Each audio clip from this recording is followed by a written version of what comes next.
Hola, buenos días. Hola, ¿qué tal? Hoy vamos a hablar de Makoto Shinkai. Sí, vamos a hablar de Makoto Shinkai, uno de los nuevos creadores de cine anime japonés. Creemos que es como el máximo heredero de Miyazaki en el mundo de la animación y es un director que nos ha cautivado, nos ha enamorado desde el principio, a pesar de sus temas que están mucho más cerca del mundo ñoño, Del mundo ñoño. sí, de la cursilería, de la cancioncita, de estas para cantar por los fans y el mundo del romanticismo, pero tiene algo especial, va mucho más que todo eso. Claro, sí, es prodigioso este director, pero todo esto que viene adherido a lo que es el anime, que se explota al máximo, ¿no? Se tiene que sacar el manga y se tiene que hacer el muñeco y se tiene y la cancioncita, la banda sonora y no sé qué, todo lo que después posibilita vender y vender y vender más, al final pues destrozan lo que es un poco la obra, ¿no? Pero en este caso pues las obras siguen siendo capitales. Bueno, y aún así sigue siendo un fenómeno así como bastante curioso para estudiar, ¿no? Todo el concepto de cómo la gente joven crea sus propios personajes y los recrea y se hacen sus trajes y basan en las eso también, sí. y es como una especie de maravilla que viene a raíz de eso, a raíz del cine, a raíz de Claro, los personajes. Del cine y de las series de televisión. Claro, Porque los cómics, los mangas, que normalmente dan origen a ello, pero todo ha cambiado mucho, ¿no? A lo largo del tiempo el manga ha sido, el anime ha ido evolucionando de una forma increíble con la historia del ordenador, de pronto se empezó a trabajar a través del ordenador y las posibilidades se extendieron, se ampliaron de una forma increíble, ¿no? Claro. Entonces tenemos ahora la posibilidad de tener estos cielos de Makoto Shinkai que son una auténtica escultura, son más que una pintura, son una escultura porque te puedes adentrar e ir muchísimo más allá, ¿no? Claro, son verdaderas obras de arte. En el cine de Makoto Shinkai no todo es romanticismo y ñoñedad, ¿no? Que está muy bien porque yo creo que un poco como dices, nos acercamos a ese gran drama que todo adolescente sufre en un momento que se enamora de alguien que no debe, de alguien que no es correspondido y todo eso, pero sin embargo hay películas como Agartha, Viaje a Agartha, ¿no? Agartha que va muchísimo más allá de todo eso, que ni siquiera aparece prácticamente ese tema. No es el tema, pero bueno, el tema recurrente de Shinkai tal vez tenga mucho que ver con el romanticismo que decías, ¿no? Ese amor de cortarse las venas, pero que no es solo patrimonio de los adolescentes, ¿eh? Esto forma parte de la vida a lo largo de todo el recorrido, ¿no? Makoto pues lo recoge muy bien en sus películas, a pesar de que después lo explota. Yo pienso que es el gran problema que tiene, ¿no? Lo explota hacia vías que quizás hagan desmerecer la gran obra, ¿no? Porque hay formas de abordarlo menos ñoñas, ¿no? Sí, pero está muy bien porque utiliza unos tiempos muy diferentes a lo que se suele utilizar en la animación. Utiliza tiempos muy largos, se recrea en la caída de una gota de agua en un lago y de repente eso es el prodigio. Aparece un mundo. Sí, exactamente. Es que este hombre es realmente un maestro a la hora de permitirnos una contemplación que de otra forma en esto de la animación pues no existe prácticamente, ¿no? En Viaje a Agartha, que creo que deberíamos de empezar a hablar de Asuna.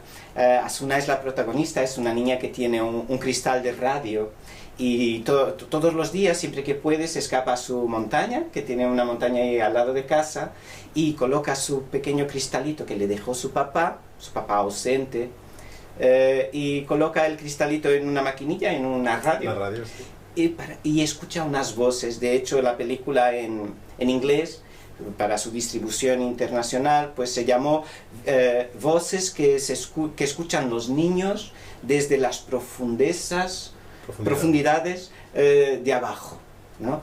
Algo así. Claro, y ese abajo no es otra cosa que el submundo, ¿no? Es el mundo que hay debajo de este mundo que conocemos, y que los japoneses conocen tan bien y tienen tantísimas leyendas a partir de eso, a partir de esos personajes, de esos dioses, de esos mundos que nadie conoce, ¿no?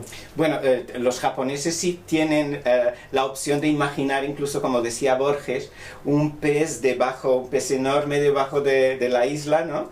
Y que cuando hay un coletazo del pez, pues a veces arriba... Terremoto, ¿no? Y pues, tienen todo este tipo de leyendas que no lo son tanto, ¿no? O que están pues tan pegadas con la realidad que de alguna forma se hacen vigentes. Pero volvamos a Agartha. la historia de Agartha, porque... Agartha es este submundo, Claro, ¿no? Agartha es como se conoce en japonés este mundo. De hecho, si me dejas, se dice que proviene de... que es la extensión de terreno que existe debajo del desierto de Gobi. Esta es la leyenda, ahora sí, leyenda, creada por un italiano, no me acuerdo el nombre del italiano, y que realmente ahí es donde existiría ese mundo oculto, submundo. Claro, pues esta niña, cuando el camino que tiene todos los días para ir a su montaña, a su escondite, ella pasa por un puente.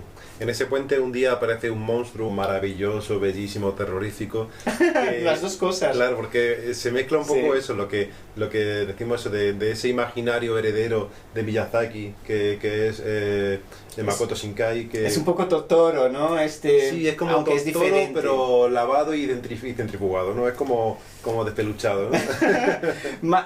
Yo más que despeluchado, que me parece una buenísima acepción, diría que es un monstruo mucho más típico, ¿no? Totoro pues es divertido y aunque es temeroso porque es tan grande y todo esto, pero este monstruo no, es un monstruo más realista, ¿no?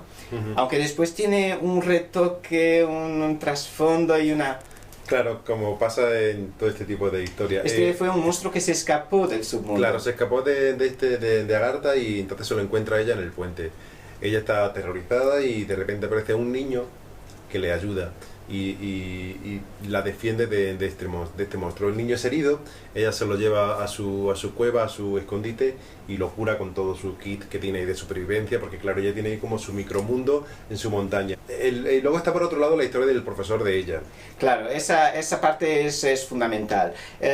Su profesora de primaria se pone de parto, entonces tiene esta Una licencia, baja, ¿no? una baja de parto, y entonces viene un profesor a sustituirla. Y el profesor es un poco mórbido. O eso se dice, o eso se entiende directamente cuando asistimos a una de sus clases. El profesor está como empeñado en contar la historia de estos submundos que tienen mucho que ver con el infierno, con el cielo. Con la recuperación de los muertos, claro, como Sí. no resurrección, sino que es como volver a traerlos, esa es otra cosa Sí. diferente a Es la historia esta clásica de Eurídice y Orfeo, ¿no? Orfeo va por Eurídice porque tiene que recuperarla y tiene que traerla a la superficie y entonces es como una reflexión después de esta historia clásica, ¿no? Claro. Total, que este profesor pues está obsesionado, en realidad lo que está obsesionado es con recuperar a su mujer muerta, ¿no? Sí. Está como, cree que puede encontrar a Agartha para recuperar y traer de vuelta a su amor. De hecho, el profesor pertenece a una organización que está buscando a Agartha hace tiempo vamos, que él acepta el trabajo de profesor de primaria precisamente porque sabe que una posible entrada a este submundo está ahí cerca, ¿no? Cerca de donde vive Asuna. Y de hecho, después de una serie de tropelías y aventuras, Asuna entra en el submundo con el profesor. Claro, entran los dos y realmente es cuando empieza la aventura, empieza ahí el mundo de fantasía que estás con los ojos como platos y no puedes dejar de mirar y de maravillarte y no puedes parpadear de toda esa maravilla que de repente aparece ahí, ¿no? De hecho, entran sumergiéndose en agua vitae. Después existen a las entradas de cada espacio por donde van pasando, ¿no? Estas galerías al principio de Agartha, que están presididas, no presididas, pero sí presididas. Bueno, están como guardadas por unas criaturas criaturas monstruosas también, ¿no? Como el monstruo que hablamos antes del puente que se escapó, que son referencias a esta cultura mesoamericana, los Quetzalcóatl y todos estos seres emplumados y que tienen que ver siempre con, de alguna forma, con los seres existentes, pero que están aquí como transformados en dioses, ¿no? Son dioses que presiden estas puertas por donde tú puedes entrar o ellos no te lo permitirán, ¿no? Yo creo que ya hemos dado como muchas pistas hemos puesto demasiados caramelos ya para el público para que le entre la gana de ver esta película. Sí, ¿no? pero a ver, hay una cosita muy interesante que es el aprendizaje que hace el profesor a manos de su alumna. Claro, se invierte el rol, ¿no? Se invierte el rol porque él está obsesionado con recuperar a su mujer y para hacerlo, pues sí se podría hacer, recuperar a su mujer muerta. Para hacerlo tendría que hacer un cambio. Hacer un intercambio. Y entonces es ahí donde Asuna entra con todo su corazón de niña, toda su ingenuidad y toda su pureza. Y le enseña una lección magistral a este profesor obsesionado. Es muy interesante. Y un final fantástico que no vamos a contar. No. Pero estos dioses, qué cosa. Bueno, pasemos a la siguiente película, porque si no se nos va a terminar el tiempo, entonces se nos va a quedar un Juliette Binoche y no queremos volver a... Bueno, la última película de Makoto Shinkai se llama Tu nombre. Y en Tu nombre vemos otra historia, una historia de amor que no tiene que ver con recuperar a un ser muerto, pero tiene una cierta relación con esto, una vez que hay dos personas que de alguna forma se sienten conectadas a través del tiempo y del espacio, sin saber muy bien por qué. Claro, y lo del tiempo es muy interesante porque no vamos a contar por qué, pero es una gran sorpresa el concepto de tiempo en esta película. Es una historia de amor y de intercambio de personas, ¿no? No sabría muy bien cómo explicarlo. No es, más que una historia de amor, yo diría que es una historia insólita, porque de pronto un buen día la chica que vive en provincias despierta siendo un chico, ella sigue siendo chica físicamente, ¿no? Pero con la mentalidad, con la cabeza de un chico que vive en Tokio. Y el chico que está en Tokio en otra época, despierta siendo ella. Y entonces en este intercambio, que está coronado por el paso de un cometa increíble que no se sabe exactamente lo que está haciendo, otra vez la leyenda, el pozo de la posibilidad y todo esto, pues ellos se ven transformados y a la vez conscientes del nombre del otro.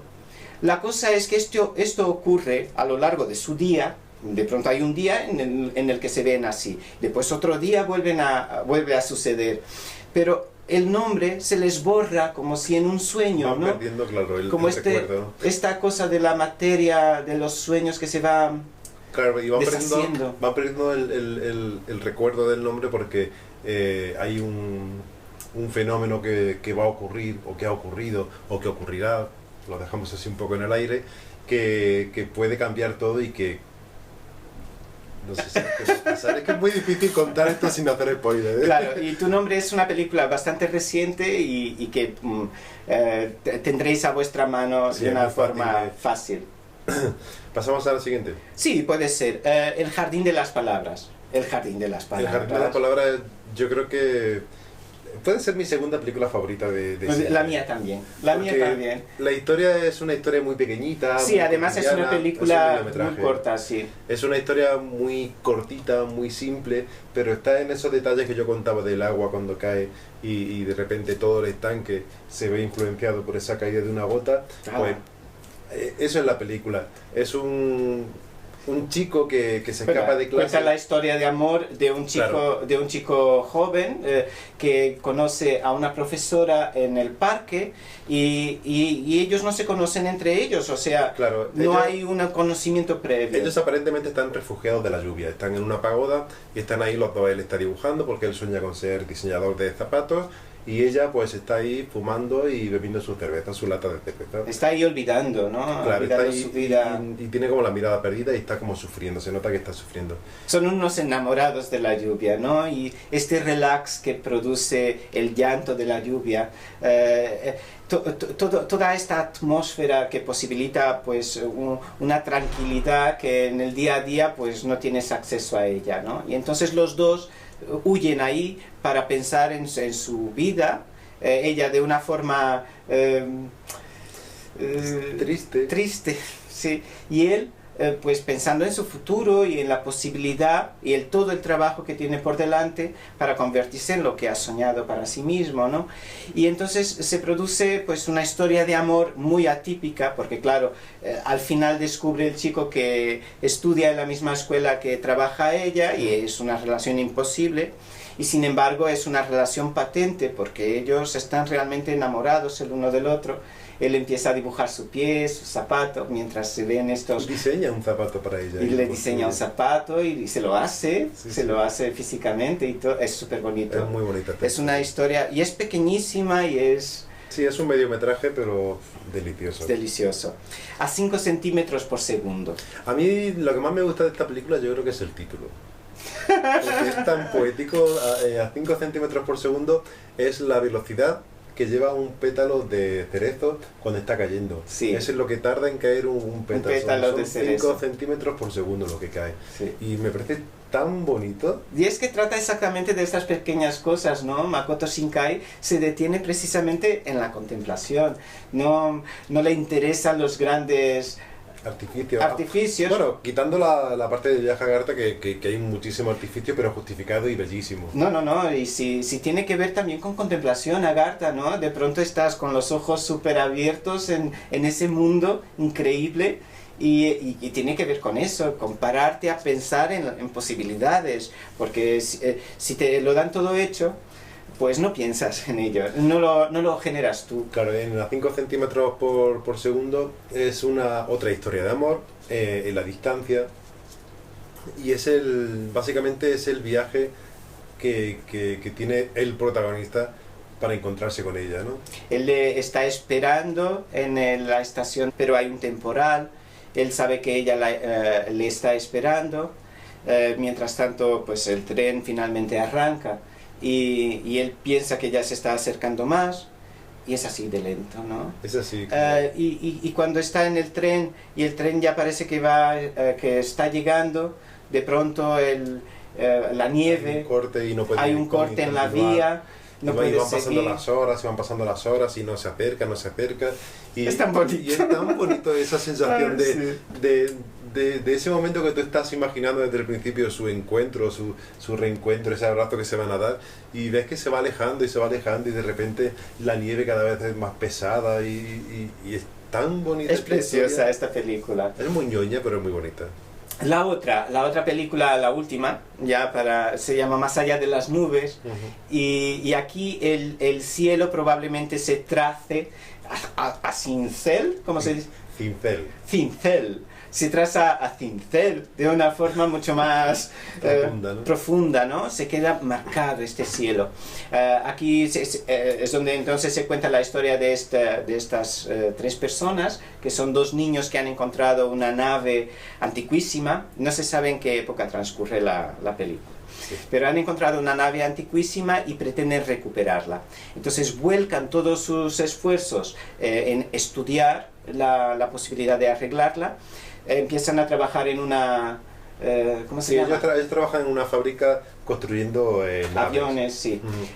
Y entonces se ponen a trabajar en esta fábrica y se ponen a inventar formas de arreglarla, y también para explicar el funcionamiento de esta extraña nave que no existe. De alguna forma ellos lo encontraron como algo de otra época, como... Sí, como un tesoro que se encuentra, una nave abandonada. Y logran recuperarlo. ¿Y por qué? Claro, porque en este paisaje que nos cielos. Muestra Shinkai, en este cielo, el cielo está roto, está dividido por una torre. Una torre inmensa que sube hacia las profundidades de arriba, ¿no? Una cosa increíblemente alta, pero que está en la distancia, está en el horizonte. Entonces ellos desde pequeñitos han querido alcanzar la torre, aunque la torre está en el horizonte muy lejos, y para eso les hace falta entonces esta aeronave que están ellos reconstruyendo, rediseñando y estudiando. Se van a la universidad a lo largo del tiempo, ¿no? Se van a la universidad para seguir estudiando formas de poder alzarla, ¿no? De poder ponerla en funcionamiento. Se encuentran estas chicas y de repente pues la incluyen en su grupo. La historia es un poco más compleja, pero bueno, la necesitamos en decir que termina incluyéndola en el grupo es que dos. Es una chica muy guapa, a uno de ellos le hace tilín enseguida, es muy simpática y tiene una sensibilidad fuera de lo normal. Y entonces, claro, ellos enseguida la adoptan para su grupo, se la llevan con ellos. Y claro, la relación en lugar de ser a 2 es a 3, pero no, ella es novia solo de uno, o eso parece. O eso parece, porque tampoco queda claro. No queda muy claro. Pero lo que sí queda muy claro es que se quedan todos patentes en la vida los unos de los otros. A lo largo del tiempo, como decíamos, hay uno de ellos que se va a la universidad a estudiar estas formas de poner la nave en funcionamiento y el otro se queda en la fábrica. Y ella desaparece un buen día. Nadie sabe hacia dónde ella se ha ido. Y entonces el chico que se va a estudiar lejos tiene estas premoniciones y estos sueños extraños, ¿no? Estas cosas que no sabe muy bien explicar, que le vienen a la mente de una forma muy trágica, muy triste, mientras que ella está soñando. Ella está soñando todo el tiempo. Y es un sueño mucho más profundo. Es como un coma, en realidad. En realidad, claro. Y lo que ocurre es que después nos damos cuenta de que la torre, esta torre que existe, es de alguna forma una creación, no es de alguna forma, es una creación humana, pero que posibilita la conexión entre dos dimensiones. Para que la torre pueda establecer contacto entre esta y la otra dimensión... Cuidado que te acercas al peligro. Tiene que haber alguien soñando. Vale, lo ha resuelto bien. Y ya está, hasta aquí podemos leer. Leer más. Pues Qué gran frase de la Mayra Gómez Queme. Hasta aquí podemos leer. Es verdad. Pues bueno, la historia es que este hombre dibuja estos cielos que, aparte de ser cielos físicos, como dicen los ingleses, sky, ¿no? Aquí cielo siempre se dice igual. Cielo, sí. También pueden ser el heaven de los ingleses, ¿no? Que en japonés se dice, a ver si lo puedo leer, Si Sora, imagen, ¿no? Sora sería el cielo físico y Tengoku sería el cielo heaven, ¿no? Claro. El cielo donde van los muertos, donde Agartha, ¿no? Sí. Y Shinkai dibuja ambos con una perfección. Claro, y muchas veces los entremezcla, y que es lo interesante, ¿no? Exactamente, y la historia esta de Más allá de las nubes, esta última película de la torre, esta conexión entre dimensiones, pues establece también la posibilidad de otros cielos más, ¿no? Y es increíble porque, claro, un escultor de cielos es algo a lo que no asistimos todos los días. Y por suerte tenemos a Makoto Shinkai, ¿no? Sí, porque se le ve dibujando, es increíble. Pues nada, pues esperamos que este vídeo haya sido bastante ilustrativo, ¿no? Nunca mejor dicho. Y que nada, que disfrutéis de las películas si podéis verlas. Nos comentéis, compartir, suscribiros, Y también todo lo que podéis siempre. visitar nuestro blog, donde hay más información acerca de todas ellas y otros puntos de vista. Sí. Pues nada, muchas gracias. Nos vemos en el Muchísimas siguiente gracias. vídeo. Chao. Bye.